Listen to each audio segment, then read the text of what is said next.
하나도 없다 이거예요. 여기에서 완전히 유대인의 의문의 율법에서만 벗어나는 게 아니고 양심의 저주에서 벗어나야 된단 말이야. 하나님은 의로운 하나님이시기 때문에 양심에다가 율법을 딱 새겨놔둬 가지고 사단이 하나님 앞에 죄인된 사람들의 모든 행위들에 대하여 참소할 때는 반드시 법에 의해서 고소를 해야 되는 문제이기 때문에 그 법이라는 것이 뭐냐? 모든 인생들의 마음에 새긴 율법이다 말이야. 기본적으로 그 법에 걸어서 하나님 앞에 송사를 하는 거예요. 이 사람이 이런 범과를 이런 생각을 했고 이런 말을 했고 이런 짓을 했다. 이제 그 법에 의해서 이제 고발을 하죠. 그러면 여기에서 사람이 벗어날 수 있는 메시아가 필요하다 이거예요. 그건 아무도 거기서 벗어날 자가 없는 거니까. 그 누구도 모든 사람이 다 죄 아래 갇히도록 하나님의 말씀으로 이것을 하나님이 말씀을 해놓으셨고 그것이 하나님의 경영 행정이기 때문에 죄의 올무에서 죄의 속박에서 그 누구도 벗어날 자가 없다 이거예요. 아무도. 그러면 여기에서 완전하게 해방시켜주고 참 자유를 얻게 해줄 메시아 그리스도가 필요하다. 구속자가. 그래서 이제 구약의 선지자들은 이런 내용들을 여러 모양과 여러 부분으로 자기에게 계시되어진 말씀을 가지고 그때 당시의 역사적인 배경 아래에 있는 자기 백성들에게 그걸 선포를 했습니다. 그렇지만 그것을 선포하는 선지자들 자신도 예수님처럼 분명하고 확실한 하나님의 뜻을 알아서 선포한 게 아니고 부분적으로 그냥 그 역사적인 어떤 사건과 상황에 따라서 말씀이 임하면 그걸 말씀을 한 거예요. 이런 모든 말씀들을 요약하고 집약해서 영적으로 이것을 완전하게 재해석해주고 사람들을 설득력 있게 설득해주고 해서 예수 그리스도의 새 말씀, 구속의 말씀, 구원의 말씀, 이 믿음의 말씀으로 사람들을 다시 설득해서 율법의 저주에서 풀어서 해방시켜줄 메시아가 꼭 와야 했단 말이죠. 그런데 유대인들은 그 오리라 한 메시아에 대하여 근본적으로 오해하고 있었다는 거예요. 그 메시아는 무슨 정치적인 육신적인 무슨 해방과 자유를 주고 뭐 정치적인 어떤 외국의 그 압제와 압박에서 벗어나게 해주고 이런 메시아를 기다린 것이죠. 그것을 설명하기 위하여 누가복음 3장 시작에서 그때 당시의 정치적인 배경을 쭉 설명을 했던 거예요. 유대인들은 메시아가 오시면 로마라고 하는 나라로부터 그 짐승나라로부터 해방받는 이스라엘 나라를 새로 세워주시는 그런 메시아를 고대하고 있었던 것이죠. 그리고 로마의 앞잡이 노릇을 하고 있는 왕들이나 제사장들 그들이 무슨 악행들로부터 벗어나게 해주는 그런 메시아를 고대하고 있었던 거예요.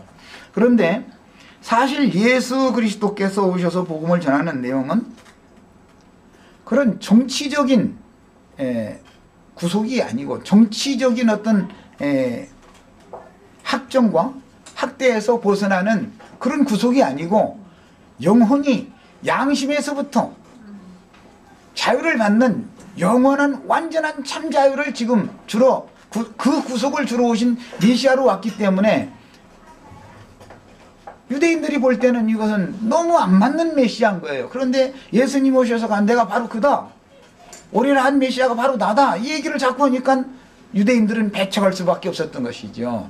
오늘날도 마찬가지다인 거예요. 이 일은 오늘날도 복음을 정확하게 깨달은 사람이 없다는 게 아니라 수가 너무 적은 거예요. 지금 제가 이 서론적으로 말씀드리고 있는 성경의 말하고자 하는 의미를 확실하게 깨달은 사람이 너무 적다 이거예요. 영으로 깨달은 사람이. 그러다 보니까 많이 깨달아 가지고 잘 가르치는 사람이라고 해봐야 요한의 의에 이르는 것을 추구하게 된단 말이죠. 요한은 그리스도가 아니다 이거예요. 그리스도를 소개하는 한 길목, 마지막 길목에 있는 사람이지 요한이 그리스도는 아니죠. 요한까지는 정치적인 메시아를 여전히 기다렸고 요한까지는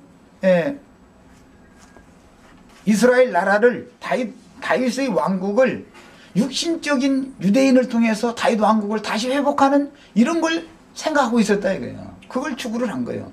요한이 가르치는 가르침이라는 게 그걸 자꾸 유대인들에게 그걸 가르치는 것이죠. 그러나 예수 그리스도는 유대인이든 이방이든 간에 누구나 다 하나님의 구원이 필요한데 그 하나님의 구원이라는 것은 먼저 와서 유대인의 추가된 율법으로 예수 그리스도를 죽일 수밖에 없도록 예수님이 오셔서 완전한 구원을 선포하는 메시아로 오셔서 말씀 전파를 하니까 유대인들은 자기네들이 미리 이방인들이 받지 않은 하나님의 말씀을 받아가지고 있는 사람들이 유대인이니까 유대인들이 지금까지 가르침 받아오던 모든 관념과 사상이 맞지 않는 얘기를 한 거단 말이에요. 똑같은 유대인임에도 불구하고 그러니까 예수를 결국 자기네들의 율법의 의를 이루기 위하여 율법으로 걸어서 저는 마땅히 죽일 자다라고 최종적으로 예수를 사형수로 판결을 내리고 그들의 율법에 따라서 죽인 거다 이거야. 그러면 예수 그리스도가 이방인의 율법에 따라 죽은 게 아니죠. 유대인의 율법에 따라 죽은 거예요. 안 믿는 사람들에게도 율법이 다 있지만 그런 보편적이고 공통적인 율법에 의해서 죽은 게 아니고 하나님의 말씀으로 저주가 임해진 선포되어진 기본적인 모든 사람이 가지고 있는 율법의 저주에서 속량하러 오신 예수는 유대인들만이 가지고 있는 율법에 의하면 이건 맞지 않는 메시아다 이거야.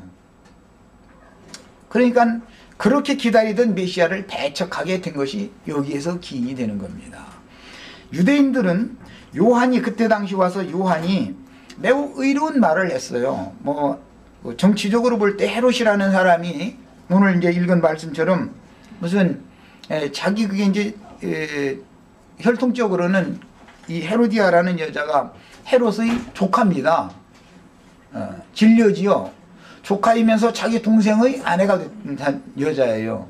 그런데 자기 본부인 그 애굽 여자를 이혼해버리고 이 자기 조카 딸이면서 동생의 아내일 제수를 데리고 살았다 이거예요. 요한이 볼 땐 이건 인간도 아닌 거예요. 이거는 뭔 놈의 여자가 없어서 자기 동생의 아내를 뺏어서 하냐 이 말이죠. 정치적으로 볼 때. 그런 그뿐만 아니라 오늘 말씀에 의하면은 요한은 여러 가지 요한이란다. 그 헤롯은 여러 가지의 행한 모든 악한 일들이 있었다는 것이죠. 정치적으로 악한 일들을 여러 가지를 하는 가운데 특별히 트집을 딱 잡아서 모든 백성들에게 다 공감이 갈 수 있도록 책망할 수 있는 거리라는 것은 그것은 이건 간음을 해도 이런 간음을 하면 안 되는 거거든요. 지금 유대인의 율법에 의하면 넌 간음하는 자다라고 지금 이제 요한이 헤롯을 책망을 한 겁니다. 이 문제로 이제 그 요한은 헤롯의